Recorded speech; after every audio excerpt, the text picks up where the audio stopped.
있으니까요. 누가복음 22장 44절에서 46절입니다. 우리 다 찾으신 줄 알고 한 목소리로 하나님 말씀 읽도록 하겠습니다. 시작.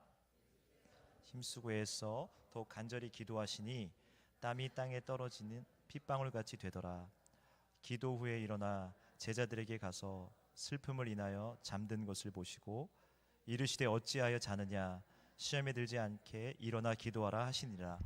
아멘.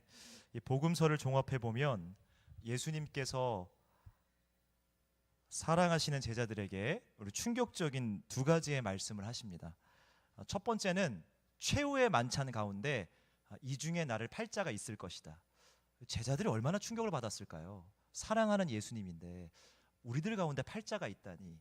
첫 번째 충격적인 말씀이고, 두 번째 충격적인 말씀은 우리 본문 말씀 체크해 두시고 마태복음으로 한번 가볼까요? 마태복음 16장 21절입니다.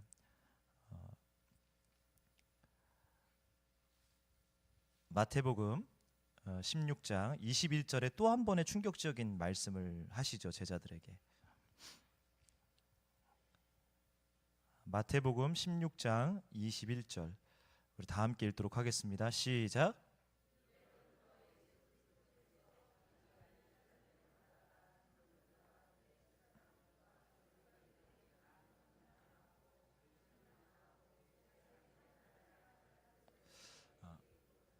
이때가 처음입니다.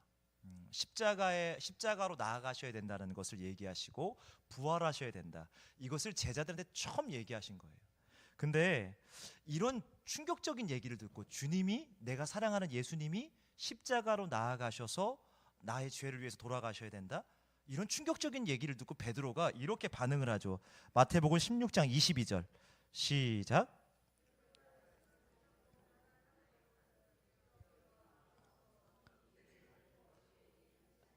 자, 십자가로 나아가려는 예수님에게 베드로가 가나여라고 얘기하는데 이게 원어로 이런 뜻이에요. 자살하려고 하는 사람을 말리다. 어리석은 사람을 말리다. 그러니까 베드로가 너무 충격을 받은 거예요. 아니, 예수님이 십자가로 나아가신다는 게, 예수님이 십자가에 나가서 돌아가신다는 게 베드로 입장에서는 어리석은 자로 보이고 마치 자살하려고 하는 사람처럼 느껴졌다는 거예요. 십자가로 나아가는 예수님을 막는 베드로의 모습을 보시고 16장 23절에 이렇게 책망하시죠. 시작.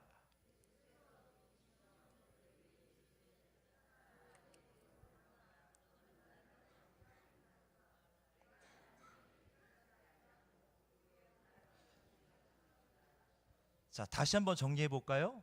예수님이 제자들에게 하신 충격적인 말씀 두 가지는, 첫 번째는 최후의 만찬에서 이 중에 나를 팔자가 있을 것이다. 두 번째는 내가 이제 십자가의 사명을 져야 된다. 다시 부활할 것이다. 이게 제자들에게 너무 큰 충격이었는데 두 가지 가운데 더 큰 충격은 십자가로 나아가셔야 된다 말씀이에요. 이게 제자들한테는 더 큰 충격으로 다가온 거예요. 로마가, 이 당시 시대적 배경은 로마가 강대국으로서 많은 도시와 나라들을 다스렸죠. 이 문건을 보면요, 십자가 처형을 몇 건이나 했을 것 같으세요? 그 강대국에 그렇게 장시간 동안 로마가 지배를 했는데 99건밖에 하지 않았대요, 십자가 처형을. 로마 입장에서도 이 십자가의 처형만큼은 너무나도 잔인하고 잔혹하기 때문에 하기를 꺼려했고, 그 다음에 이 십자가의 처형을 부득이하게 해야 될 사람들은 정말로 극악무도한 죄인들. 그만큼 로마의 지배 하에서도 십자가의 처형은 99건밖에 되지 않을 정도로 많지 않았다는 거예요. 또 한 가지, 이 구약에서부터 머릿속에 각인되어 온 유대인들의 어떤 그 생각이 뭐죠? 나무에 달려 죽은 사람은 저주받은 사람이다. 이 두 가지 때문에 충격을 받은 거예요. 한마디로 십자가의 길은 어떤 길이에요? 잔혹하고 잔인한 길이고 저주받은 길인데, 그것을 예수님께서 그 길로 가신다고 하니 베드로가 마치 자살하려는 사람처럼 보이는 것이 맞고, 생각을 좀 잘못하신 분으로 여기는 게 맞다는, 그만큼 제자들에게는 예수님이 십자가로 나가신다는 것은 너무나도 큰 충격이었다는 것이죠. 그래서 예수님은 이 십자가의 중요한 문제를 두고 오늘 본문 말씀에 감람산으로 베드로, 야고보, 요한을 데리고 기도하러 가십니다. 십자가의 문제가 너무나도 중요하기 때문에. 이것은 제가 다시 바꿔 얘기하자면 기도할 때 기도하기 위해서. 여러분, 기도할 때 기도하셔야 돼요. 십자가의 문제는 반드시 기도해야 될 문제입니다. 여러분의 어떤 문제를 갖고 있는지 모르겠지만 여러분 기도할 땐 기도하셔야 돼요. 예수님도 이 십자가의 중요한 문제를 놓고 기도하기 위해서 감람산에 3명의 제자들을 데리고 가시는 거예요. 자, 이제 본문으로 가볼게요.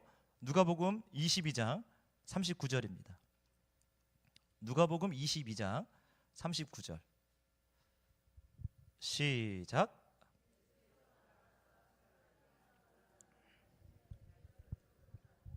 자, 저를 보실래요? 기도하러 가시는데 뭐를 따라서 기도하러 가셨죠? 그렇죠, 습관을 따라서. 여러분, 습관에도 좋은 습관이 있습니다. 그리고 또 악한 습관도 있지요. 악한 습관은 가만히 계시면 됩니다. 자동으로 게을러지고요, 자동으로 늦게 일어나고, 그렇죠? 악한 습관은 가만히 두면 되는데 나에게 선한 습관은 대가를 지불해야 됩니다. 맞을 거예요. 노력을 해야 될 거예요. 애쓰고 발버둥 쳐야 그나마 하나라도 선한 습관이 생깁니다. 전문가들이 말하는 이런 선한 습관을 가져야지 성공합니다라고 할 때 규칙적인 습관을 가지라고 얘기합니다. 규칙적인 습관은 성공의 길로 나아갈 수 있는 지름길이 되기도 하고요. 또 한 가지, 우리가 가장 중요하게 생각하는 게 뭐죠? 건강을 지킬 수 있는 지름길이 규칙적인 습관이라고 해요. 이 습관을 꼭 가지라고 얘기합니다. 제가 작년에 10월 달에 제 후배하고 통화를 한번 한 일이 있는데 이 후배가 건강검진을 받았대요. 여러분, 건강검진 꼭 받으시기 바랍니다. 네? 나라에서 해주는 거 있잖아요. 홀짝 이때, 그쵸? 그거를 해서 뭔가 발견돼야 나라에서 지원을 해준대요. 그거 안 하면 안 되는 거예요. 건강검진 받아야 내 몸이 어떤지도 알 수 있고요. 근데 이 친구가 건강검진을 받았는데 여러 가지 증상이 나왔는데 그중에 제일 안 좋은 게 중성지방이 정상 수치가 150이고 200이 넘어가면 안 되는 거 알고 계실 거예요. 500이 나왔대요. 500이 나왔대요. 저 이런 숫자가 있는지도 몰랐습니다. 500이 나왔다는 거예요. 야, 그 500이 나오는 게 말이 되냐 그랬더니 별거 아닌 것처럼 얘기하더라고요. 약 좀 먹으면 돼요, 형. 약 먹어서 될 문제가 아닌 것 같은데, 근데 습관을 좀 들어보니까 일단은 아침을 안 먹어요. 그 점심에 아침 것까지 왕창 먹습니다. 그리고 또 안 먹어요. 그리고 또 12시 되면, 저녁 12시 되면 또 왕창 먹습니다. 그러니까 이게 무슨 말을 하는지 아시겠죠? 식사도 좋은 습관이 있어야 건강한 거예요. 좋은 음식을 많이 먹어서 건강한 것이 아니라 좋은 습관이 있어야지 건강해지는 거더라고요. 그래서 이 재수 씨 되는 분이 막 야채를 막 먹이고 이제 남편 살려보겠다고, 그렇죠? 그렇게 하잖아요. 온갖 걸 다 하는 거예요. 야, 너 이번에 정신 차리자 하고 좀 건강하게. 안 먹으란 얘기가 아니잖아. 먹되 좀 덜 먹고. 여러분, 그래서 성령의 9가지 열매 중에 맨 마지막이 뭔지 아세요? 절제. 우리 절제가 필요해요. 모든 것에 지나치면 안 돼요. 하나님의 것에 대해서는 절제하지 마시고 우리의 삶의 모든 것에 뭐가 필요하죠? 절제가 필요해요. 저는 음식도 절제가 필요하다고 생각을 합니다. 근데 이제 걱정이 또 되잖아요. 그래서 이제 12월 말에 한번 전화해 봤더니 전화를 또 조용히 받아요. 아유, 형, 뭐 하냐 그랬더니 지금 지하 주차장에서 햄버거를 먹고 있대요. 와, 이 미쳐도 진짜 단단히 미쳤고, 말을 조심해야 돼. 이게 유튜브로 나가기 때문에 제가 말을 좀 조심하려고 노력을 하긴. 이게 진짜 미쳤나 이게 진짜. 근데 걔는 햄버거를 하나를 또 안 먹어요. 3개씩 먹습니다. 대단하죠. 여러분, 좋은 습관 남이 만들어주나요? 부인이 만들어주나요? 아들이 만들어주나요? 부모님이 만들어주나요? 좋은 습관 누가 만드는 거예요? 내가 만드는 거예요. 내가 대가를 치러야 되고요. 내가 희생해야 되고 노력하지 않으면 좋은 습관이 만들어지지 않더라는 것이죠. 사랑하는 여러분들, 마찬가지입니다. 좋은 습관이 있다면 성공할 수 있는 길도 열릴 수가 있고 건강도 되찾을 수 있다는 것이죠. 그렇다면 신앙에 좋은 습관이 있어야 되는 거 아니에요?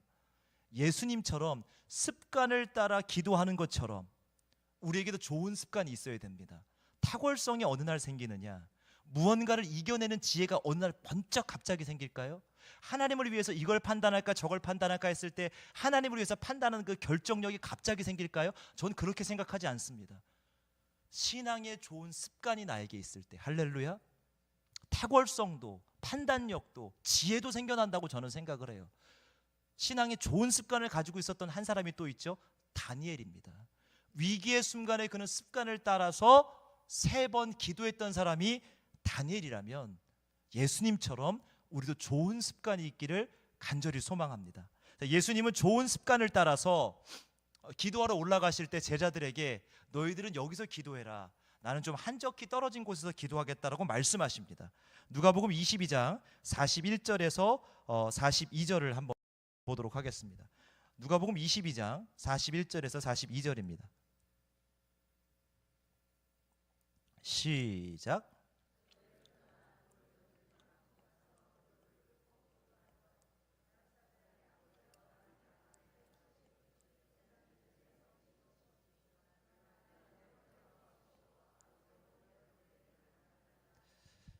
자, 예수님을 향한 하나님 아버지의 뜻이 무엇일까요? 십자가로 나아가서 우리의 죄를 대신하여서 돌아가시는 것이죠. 그게 하나님 아버지가 예수님을 향한 뜻이에요. 그럼 우리가 너무나도 잘 알고 있는 질문 한번 해볼까요? 왜 예수님이 십자가에 돌아가셔야만 우리가 구원을 얻죠? 왜죠? 제가 이것을 좀 더 자세하게 알아보기 위해서 레위기 1장부터 7장까지 하나님께 드리는 5가지 제사가 있어요. 번제, 소제, 화목제, 속죄제, 속건제입니다. 제가 이 제사에 대한 내용을 한 번 더 말씀을 준비하면서 점검을 하면서 깨달은 게 뭐냐면, 죄가 있으면 하나님께 나아가지 못하는구나. 그러니까 하나님과 나를 가로막는 게 뭐예요? 죄라는 거예요. 그러니까 죄가 있으면 하나님께 나아갈 수가 없어요. 그러니까 하나님이 이와 같은 제사를 우리에게 허락하신 것은 죄를 사함받을 수 있는 은혜를 베풀어 주신 거예요. 그래서 이런 제사를 통해서 우리가 제물을 이렇게 끌고 오죠, 그렇죠? 흠없는 제물을 끌고 옵니다. 흠없는 제물을 끌고 와서 제물을 끌고 온 사람이 제물에 안수를 합니다. 이것을 자신의 죄를 제물에게 전가시키는 거예요. 내 죄가 제물에게 넘어가게 되는 것이죠. 그래서 내 죄를 짊어진 제물은 어떻게 되는 거예요? 피 흘려 죽음으로 말미암아, 피 흘려 죽어서 가죽을 제한 모든 것이 하나님께 태워짐으로 말미암아 나를 대신해서 누가 죽음으로? 제물이 죽음으로, 피 흘려 죽음으로 나는 죄사함을 받고 다시 하나님과 화목하게 되는 거예요. 그래서 우리 예수님을 보고 침례 요한이 뭐라고 얘기했냐면, 요한복음 1장 29절 한번 찾아보도록 하겠습니다. 요한복음 1장 29절입니다. 요한복음 1장 29절, 본문 체크해 두세요. 요한복음 1장 29절 시작.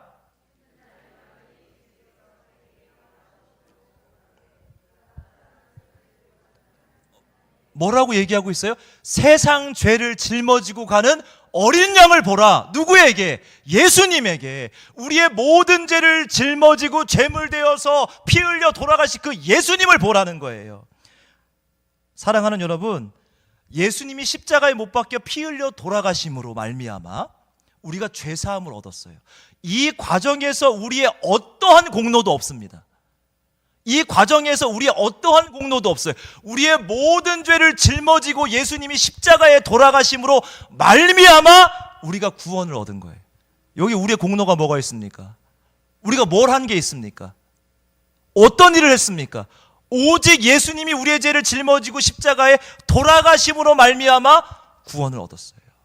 그러므로 누구든지 예수님을 믿으면 구원을 얻는 것입니다. 누구든지. 근데 이 중요한 십자가의 문제를 놓고 지금 예수님은 현재 육신을 입은 우리의 인간과 똑같아요. 왜 고뇌가 없겠어요? 왜 어려움이 없겠어요? 이 중요한 십자가의 문제를 놓고 하나님 아버지께 기도하러 나가신 거예요. 이 문제를 놓고 기도할 때 예수님이 이렇게 기도하셨죠. 누가복음 22장 44절입니다. 한번 본문으로 가볼까요?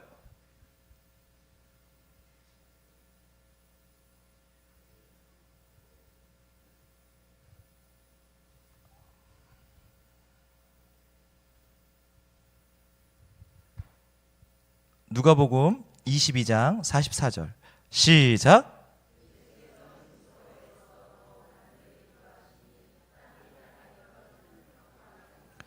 자, 예수님은 이 십자가의 중요한 문제를 놓고 땀방울이 핏방울이 되도록 기도하고 계시는데, 기도해야 될 때 제자들은 뭐 하고 있었나? 기도해야 될 때 제자들은 뭐 하고 있었나? 45절 시작.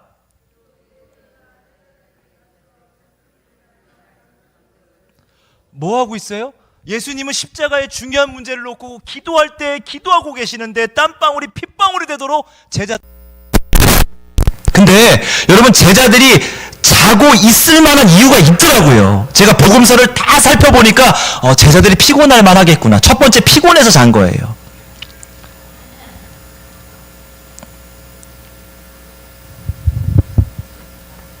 우리 누가복음 22장 46절 다시 한번 읽어보도록 하겠습니다. 시작.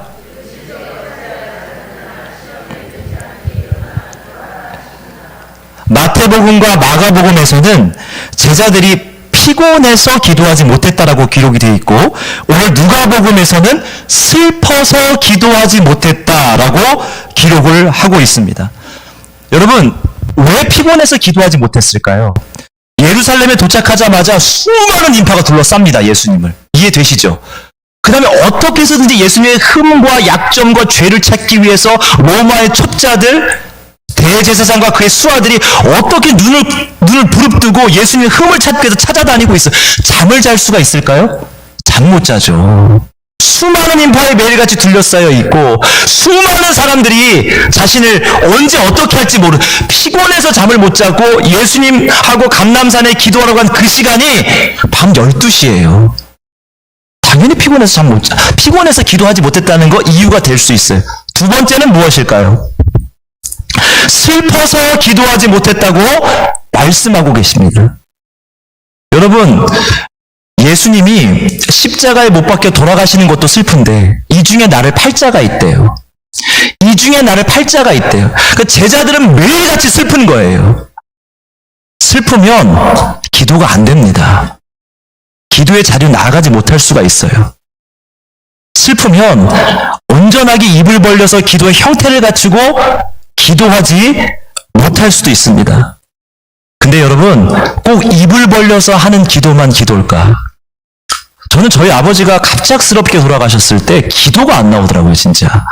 아무런 준비도 없고 아무런 대비도 없고 그렇게 돌아가셨을 때. 근데 여러분, 그거는 할 수 있어요. 내가 입을 벌려서 평소처럼 기도하지 못해도 하나님하고 시선을 맞추기 위해서 애쓰고 노력할 수 있진 않을까요? 마음으로라도 하나님 저를 불쌍히 여겨주세요. 하나님 제 마음을 좀 봐주세요. 그 침묵의 기도를 저는 하나님이 들으신다고 믿습니다. 우리가 너무 슬퍼서 기도하지 못할지라도 하나님을 향해 서 있을 수 있진 않을까? 하나님을 바라볼 수 있진 않을까? 여러분, 예수님이 너희는 왜 자고 있느냐라고 얘기했죠. 너는 왜 기도하지 않고 자고 있느냐? 이건 강력한 책망이에요. 피곤하다고, 슬프다고, 기도할 때 기도하지 않으면 그 책임은 다 너희가 지게 될 거예요. 그 뜻이에요. 여러분, 아무리 피곤해도 기도의 시간을 양보하지 않는 사람들이 있습니다. 아무리 바빠도, 아무리 슬퍼도 기도의 시간만큼은 반드시 지키고 사수하는 사람들이 있다는 거예요. 주님은 핑계대지 말라는 거예요. 피곤해서 기도하지 못했다고? 슬퍼서, 바빠서 기도해야 될 때 기도하지 못한 그 모든 책임은 너희가 지게 될 거야. 그 주님 말씀하시는 거예요. 반드시 기도해야 될 때는 기도해야 된다. 우리 말씀 22장 40절 잘 보세요. 처음에 감람산에 도착했을 때 제자들에게 하신 말씀입니다. 22장 40절 시작. 자, 도착해서 뭐라고 말씀하셨죠? 시험에 들지 않기 위해서 기도하라. 자, 그럼 자고 있는 모습을 보시고 우리 예수님이 또 뭐라고 말씀하셨을까요? 22장 46절 한번 볼까요? 자고 있는 모습을 보시고 시작.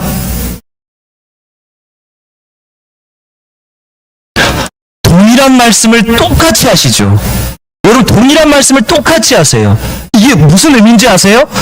기도할 때 기도하지 않으면 시험에 든다는 뜻입니다. 우리가 기도해야 될 시간에 기도하지 않으면 반드시 시험에 든다는 주님의 강력한 메시지예요. 결국은 이 제자들이 기도할 때 기도하지 않고 자고 있었죠.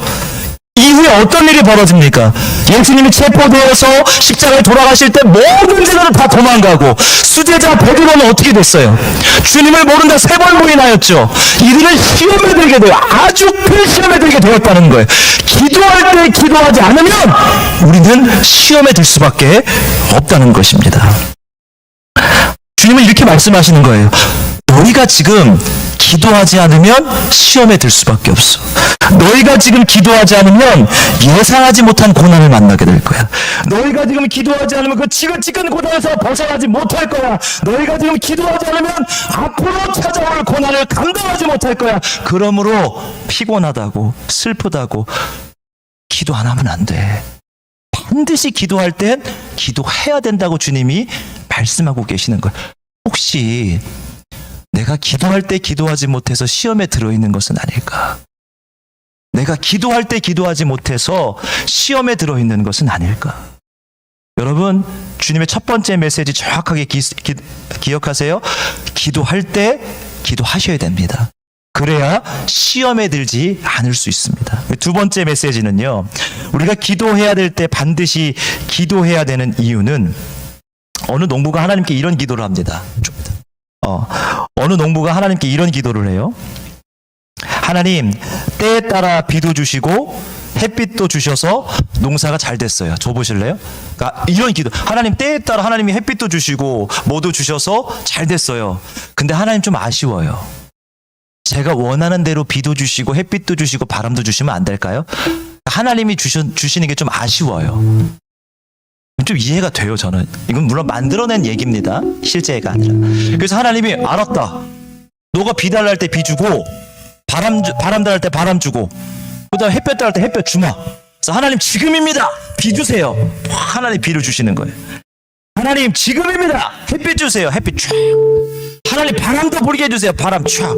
아니 근데 하나님이 때에 따라 주시는 것보다 이렇게 열매와 알곡들을 보니까 막 이만해 보이는 거예요. 막 더 커지고, 야 풍년이다 풍년이다. 너무 기뻤어요. 근데 웬일인걸요? 밀을 이렇게 까보니까, 확인해 보니까 다 빈 알맹이인 거예요. 빈 알맹이인 거예요. 농부가 따집니다. 하나님 이거 어떻게 된 거예요? 하나님 이게 어떻게 된 겁니까? 하나님 뭐라고 말씀하시지 아세요? 네가 원하는 대로 다 해줬지 않냐?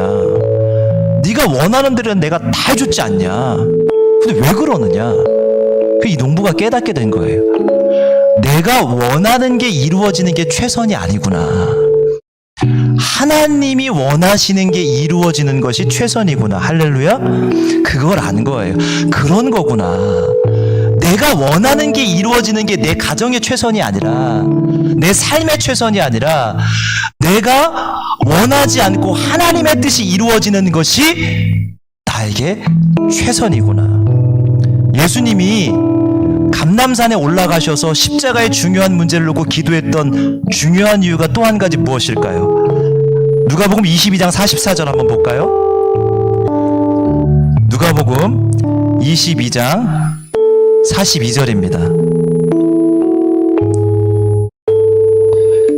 시작.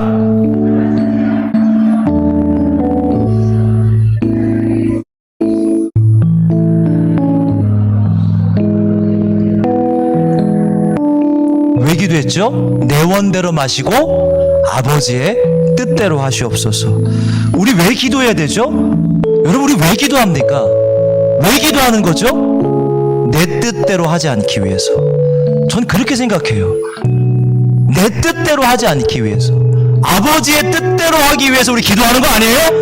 내가 원하는 거 이뤄주시옵소서, 내가 원하는 거 이겁니다, 이게 아니라 내 뜻대로 하지 않고 아버지의 뜻대로 하기 위해서 우리가 기도하는 것입니다. 내 뜻이 이루어지는 것이 최선이 아닙니다. 나를 통하여 하나님 아버지의 뜻이 이루어지는 것이 최선입니다. 우리가 기도하는 이유, 가장 중요한 이유는 내 뜻대로 하지 않기 위해서. 사랑하는 여러분, 내 뜻대로 하는 것을 성경이 뭐라고 얘기하는 줄 아세요? 내 뜻대로 하는 거. 우리 마지막으로 살펴봅니다. 야고보서 1장 15절입니다. 야고보서 1장 15절.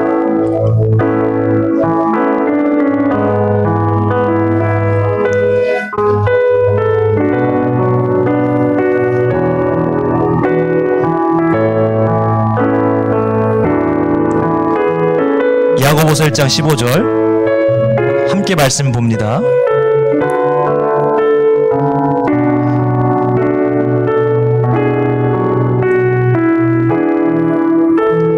야고보서 1장 15절 시작.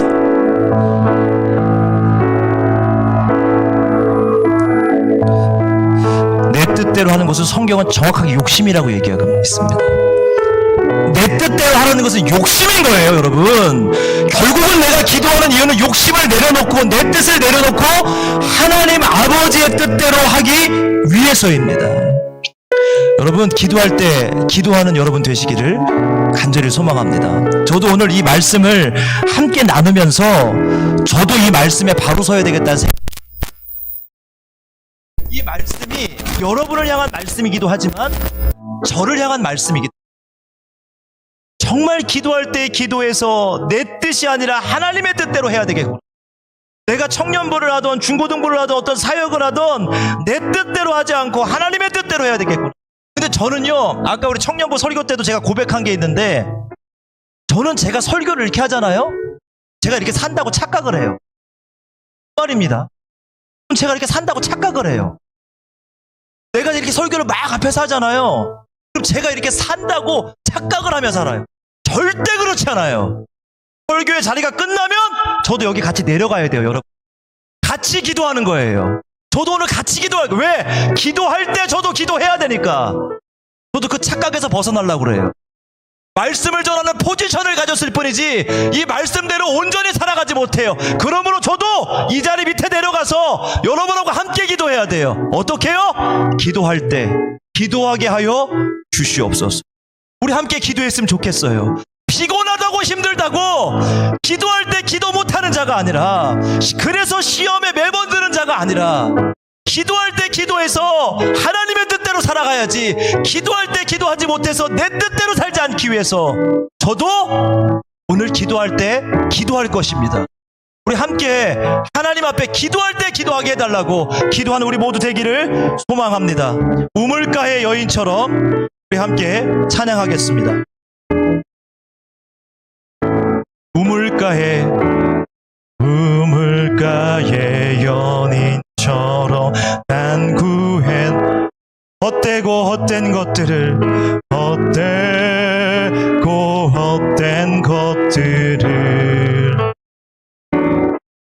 그때 주님 하신 말씀 내 세매와 생수를 마셔라. 우물가의 연인처럼 난 구했네. 헛된 것들 그때 주님 하신 말씀 내 세매와 생수를 마셔라. 오 주님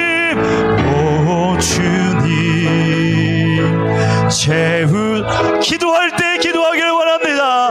나의 잔을 높이 듭니.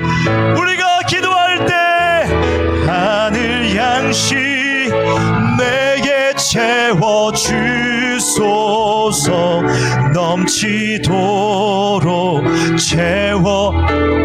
오 주님 채우소서. 나의 잔을 높이 든 하늘 양식 내게 채워주소.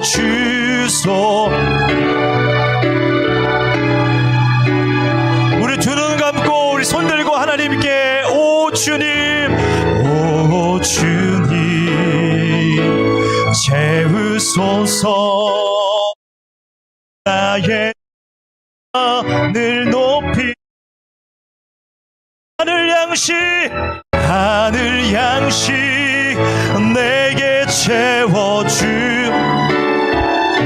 기도할 때 우리 기도합시다. 지금은 기도해야 될 때예요. 한 번 더. 오 주님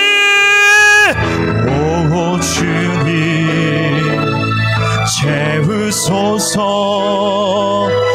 나의 잔을 높이 든 하늘 양식 기도하는 우리에게 하늘 양 내게 채워주소서.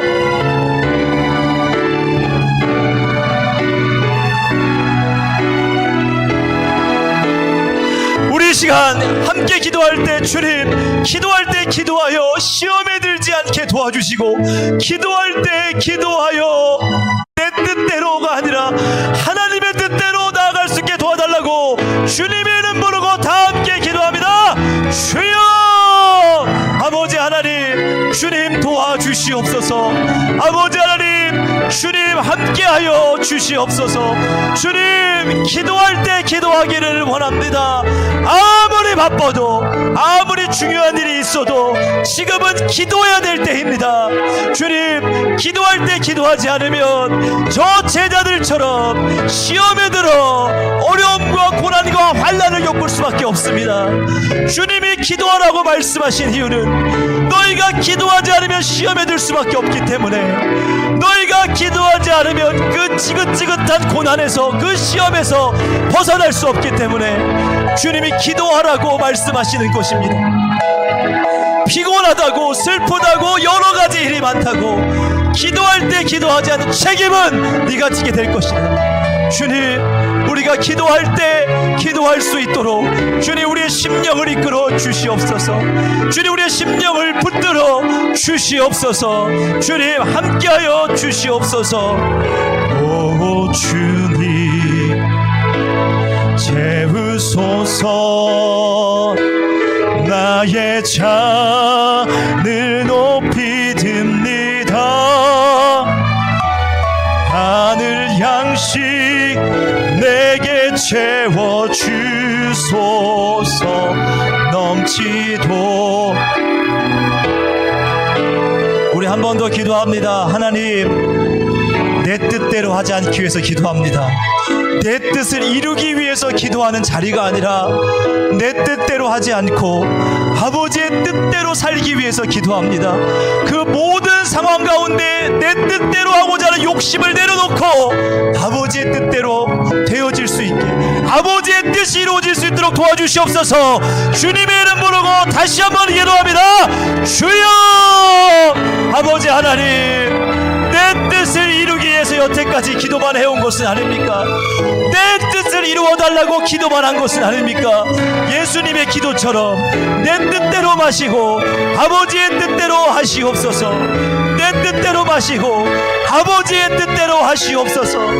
아버지 하나님, 내 모든 상황 가운데 내 뜻대로 하지 않기 위해서 기도합니다.